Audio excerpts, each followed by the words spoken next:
Let me give you a powerful example of a belief. A lot of you probably have heard my story before. Many of you have not heard it before.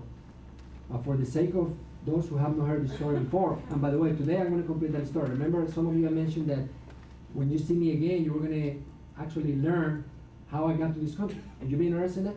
Yes. Yes. So, we're going to go over briefly. As I mentioned before, I was born in Colombia, grew up in Venezuela. I grew up in the poorest neighborhood of Barquisimeto, Venezuela. Being the eighth out of 10 children, my father was never there for me. I remember when I was 7 years old, when I was 7 years old, I used to get up at 4 o'clock in the morning to send newspapers and then go to elementary school. Now, my friends, the fact that I grew up in this environment of poverty and scarcity made me to have a belief. And my belief was that education was going to be my ticket to get out of the chaos. And that belief drove me for many years. Until finally, at the age of 15, I had a goal, a dream, like many of you. My dream was to come to the US to educate myself.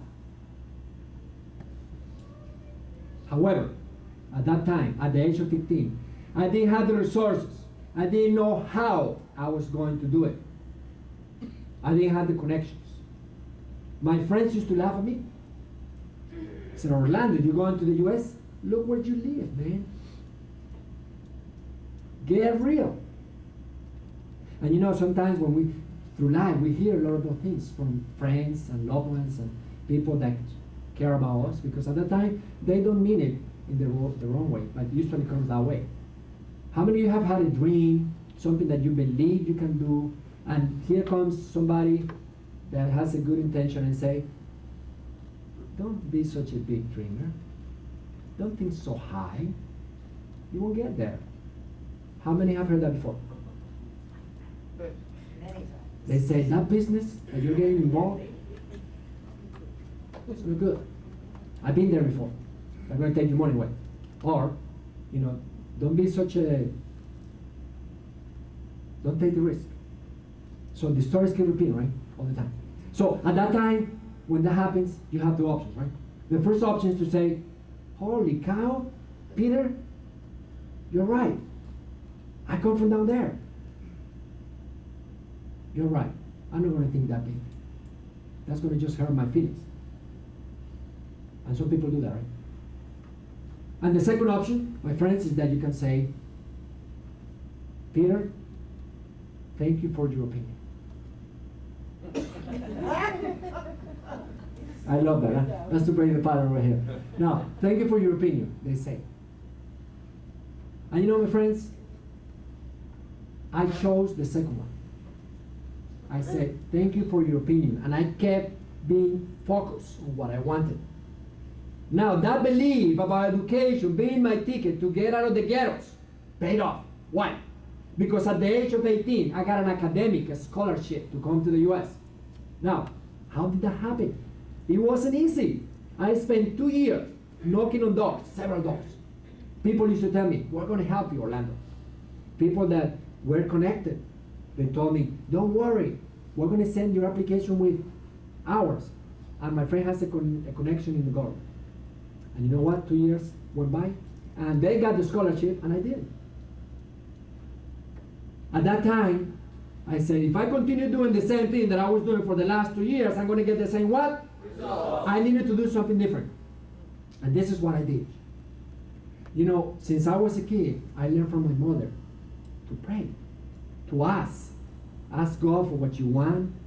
Ask God for what you deserve. You know, people say, you deserve it. Yeah, we all deserve to be happier and to get what we want in life. Do you agree? Yes. Yeah. You know, it's interesting that a person one day told me, Orlando, how come you say that we deserve? We don't deserve this.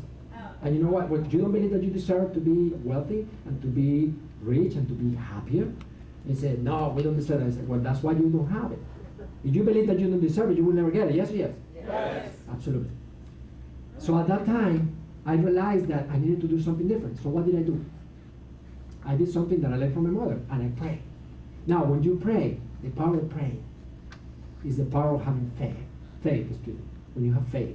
When you believe that something is coming, that whatever you want, it will attract into your life. It's connected to the law of attraction, it's the universal law, but really, it's all about having faith. And all of you understand what I'm talking about here. So this is what I did. I prayed for guidance. And my friends, after that, an idea came to my mind. And what was the idea? The idea was, what would happen, I said to myself, what would happen if I would write a letter to the president of Venezuela at that time?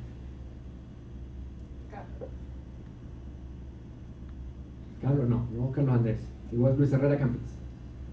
Yeah. But for the people that are in the, how many people from Venezuela here? Okay, some people from Venezuela. Everybody remembers Luis Herrera Campos, right? Yeah. Okay.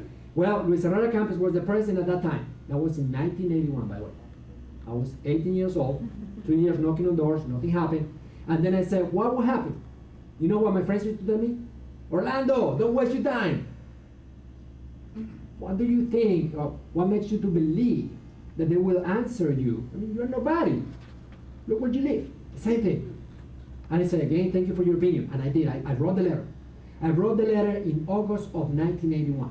I was 18 years old. I said to myself, I have nothing to lose, and a lot to gain. So what happened after that? This is the original letter that I received from the office of the president in this case. Can somebody write, okay, my friend Juan Esteban, can you please translate that? This is in Spanish, of course. As you can see there, that was Barquisimeto, Venezuela, for the people from Barquisimeto here, right? Right. Okay, what does it say over there? By the way, that letter was written I wrote the letter in August, right? It took a few weeks for me to get an answer, but I got the answer. Right away. Pretty much, huh? Okay, now, so go ahead, Juan Esteban. I direct myself with the intention to respond to a letter from the President of the Republic of Venezuela.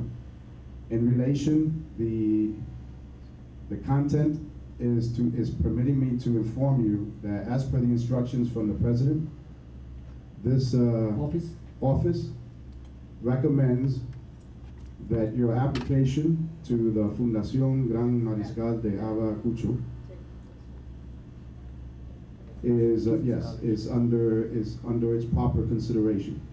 By the way, my friends, I show you all of these because this is just an example of how a lot of people go through life, and when they don't get what they want, they give up. They give up. A lot of people, if 6 months have passed by, they haven't obtained their goals, they give up so easy. Imagine if I would have given up. Imagine if I would have listened to my friends telling me, you're dreaming. Don't be such a big dreamer. Look where you live. Look where you come from. So I share this story with you because even though, when I share, a lot of you that probably knew me from before, this was the rest of the story that I was going to share with all of you that never heard this part of the story, because it's so important to understand. And you know what I did? I kept that letter. I kept that letter to remind myself. Someday I'm going to be able to use this to inspire other people to go to the next level. And deep within myself, I knew that eventually I was going to be doing something like this. And I'm so grateful to God for giving me the opportunity to share this story and these strategies that I'm sharing with all of you, because I believe that these strategies have made a big difference in my life, and it's going to make a big difference in everyone's life over here. Would you agree? Yes or yes? Yes.